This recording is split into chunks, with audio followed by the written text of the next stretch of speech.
Hey, what's going on, guys? Joseph Mills here with AutoMeter Garage. Totally stoked. Got something super exciting today. I'm out with Mike Mataragas from Mike Mataragas Enterprises, and we have a truly righteous dirt late model right here that we're going to put some AutoMeter Extreme Environment gauges on. But first, Mike, thanks for having us out. Tell us a little bit about this car. Right here we have a Rocket XR1 chassis with a Pro Power 440 cubic inch, small block, 900 horsepower, 14-inch tires. We get around a quarter mile dirt, about 13 seconds. 13, that's going around. In a circle. Man, this thing looks quick. What's it like to drive something like this? It's kind of a thrill. I don't think there's anything like it in the world for the rush you get out of one of these cars. So it's really hard to explain to the general public, but it's like being in a rocket ship on dirt track. So I was fortunate enough, I got to drive a Cup car a couple of years ago, and it was strange to me that when I was driving the car on the straights, I had the wheel like this. The car wants to turn left, but when I was going around the curves, I had the wheel, 10 and 2, 9 and 3, perfectly straight, and it took the curve. It was actually harder to hold the car straight than it was to pitch it sideways. That is correct. The cars are definitely geared to turn left. If you try to drive in a straight line, just in general, they tend to pull to the left. We run smaller tires on the left side of the car, which helps pull it to the left. The front suspension is all set up to help pull the car to the left. Yeah, if you want to look in here, check out the camber on the front of this car, and you can see exactly how everything's aligned. You can see that this thing in repose definitely is set up for corner stability. And these tires, as knobby and mean looking as they are, literally I can take my finger and just press right into that super soft compound right there. So you ever take it out on the road? No, never on the street. Never. That's the official answer, folks. This car has never ever been on a public road. So we're going to get started right now. We're going to start tearing into this car. We got the AutoMeter Extreme Environment gauges, which are custom tailored to a vehicle like this. We're going to do an install on it and show you folks what it's all about. So let's get tearing into it. All right, guys, so these are the new AutoMeter Extreme Environment gauges. As I alluded to, these are absolutely custom tailored for an application such as this. Totally waterproof. Literally, we can sink these things underwater and they work. On a dirt late model like this, where everything gets coated in mud and grit and clutch dust and every other thing, you can just power wash these off. They don't care. Totally sealed. They're ultrasonically welded. And this is kind of cool. So check this out. This is how they mount in. If we can get a close-up of that. There's a spin-on bracket. So you got areas that are real tight to get to. Boom. That's the installation of the gauge into the panel right there. These are digital stepper motor design, which for those of you watching at home is AutoMeter's most robust, most accurate possible meter movement. These gauges are as accurate as anything in the world. They use our solid state sending units, right?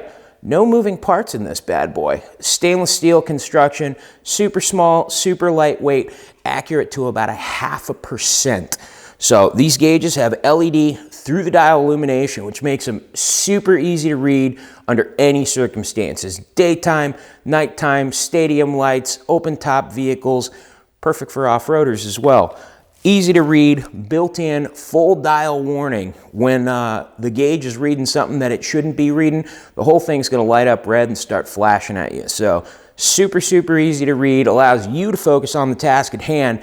That's driving the vehicle, and with something like this, keeping it off of the wall. So AutoMeter Extreme Environment gauges, totally killer stuff, and they're gonna be perfect in Mike's dirt late model. So we're gonna start with our oil temperature gauge right here. It's gonna be a little difficult to see. Hopefully we got it lit up properly, but you can see there's an oil cooler right under there. Now we've threaded a 1/2 inch adapter into that oil cooler. We're going to take just a little dab of sealant right here, put that on the threads. A little dab will do you. Fun fact, unlike a traditional electronic gauge, these digital stepper motor gauges actually ground through the gauges themselves, so you don't have to worry about losing connectivity between the sender and its path to ground by using a thread sealant on there. So we're going to screw this in to our adapter. There's a nice little quick connect on there. Let's see if we can get that.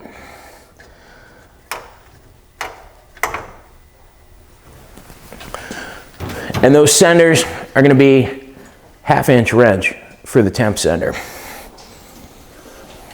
All right, so moving on, we've got our fuel pressure sender right here. And you know, every car is going to be a little bit different, but typically you're going to go right into the regulator. We got a sweet Aeromotive regulator right here. There's a 1/8-inch NPT port already on there. So we're literally just going to screw that in. And that's going to be a 7/8 wrench to tighten that down, and they just need to be snug, folks. You don't need to torque these things down, and that should be totally adequate right there. All right, moving on, we're going to do our water temp sender. Now, commonly a water temp sender is going to go into the cylinder head, into the manifold. Here we've got a spot right on our water neck here. This is a 3/8 adapter, and we're going to go ahead and screw that sender in. Worth noting, the torque spec on these is 2 turns past finger tight. Because they're pipe thread, you might be tempted to torque them all the way down. That's not what you do. It's a tapered thread, so you don't need all of the threads to engage, just enough to make sure there's a good seal on there.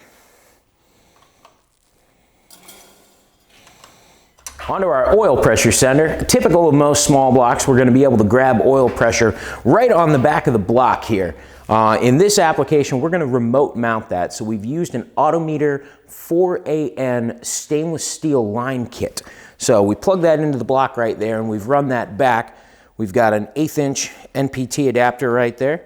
And just like the rest of them, we're going to screw that sender in. And as is typical for us, we're going to zip tie that up out of the way. That's going to keep it free from vibration, and it'll pretty much last indefinitely.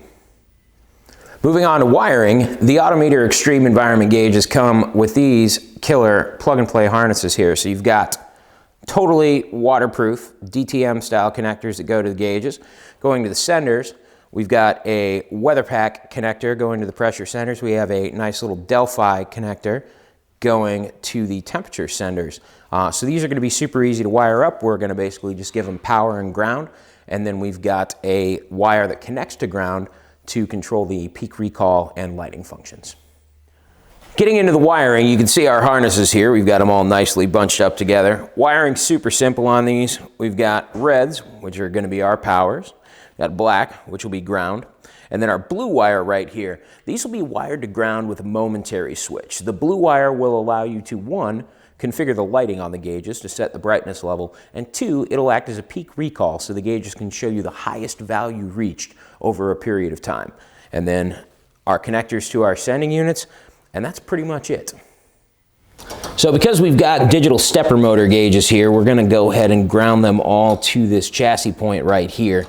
Worth mentioning that on a traditional air core style electronic gauge, you're going to be best served by utilizing an engine ground, but the more advanced circuitry of the digital stepper motor gauges allows us a little bit of leeway. So we got the bulk of our wiring buttoned up. Now we're going to go ahead and make sure all the senders are plugged in correctly. Over here on this pressure sender, something you're going to want to take a look at. We want to make sure that this connector is free of any pressure. So we're going to take a small screwdriver and just kind of pull the seal back to bleed any excess air. That's going to assure us of the most accurate possible reading. Now, when we go to plug in our temperature sender, as you may remember, it has a Delphi connector on there. So we're going to use a little bit of dielectric grease. This will not only help to ensure proper conductivity, but it will also protect it in the extreme environments that this vehicle is going to run in. So we just goop that in there, and we'll be set to go. So with everything connected, we're going to go ahead and rivet the panel in.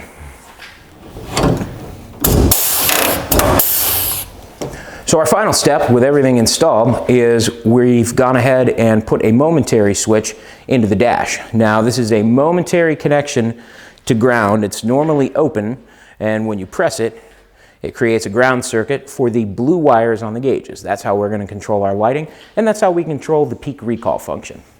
So now we're going to program the brightness on the gauges. Out of the factory, they're set at 75% brightness, which is a great level, and if you're running them off of a battery, they will last pretty much forever. As this particular vehicle runs almost exclusively under really bright stadium lights, we're going to turn them up all the way. I'm going to show you how we do that right here. So the momentary switch that we installed, we're going to press that and then turn power onto the gauges. Keeping the button held, they'll all turn on. Now we let go. As we tap the button, it'll go 100%. And we can cycle through and get them to their brightest possible level. Finally, to show the peak value that's reached, we're just going to tap our momentary switch once and release it, and the gauges will show the highest value reached. So we're all wrapped up. That's a new AutoMeter Extreme Environment gauges. Big thanks to our buddy Mike Mataragas for letting us play with this absolutely stellar dirt late model. We're going to take this thing out to the track, see how it does.